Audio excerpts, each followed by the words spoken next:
मोर्शी तालुक्यातील शिरखेड गावात असलेल्या संत नानागुरु महाराज मठातील मानाचा गणपती म्हणून संपूर्ण विदर्भात ख्याती प्राप्त असलेल्या गणेश उत्सवाला 350 वर्षाची परंपरा कायम आहे। विसर्जनाच्या दिवशी असणाऱ्या महाप्रसादात ज्वारीच्या कण्या व कोहळ्याची भाजीचा प्रसाद ग्रहण करण्याकरता संपूर्ण विदर्भातून भक्त मंडळी शिरखेड गावात येत असतात।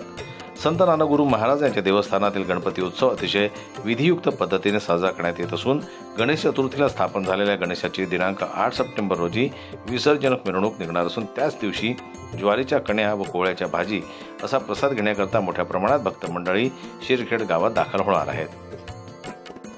जनरल न्यूज करता मोर्शीहून सोमेश्वर शहाणे यांची रिपोर्ट।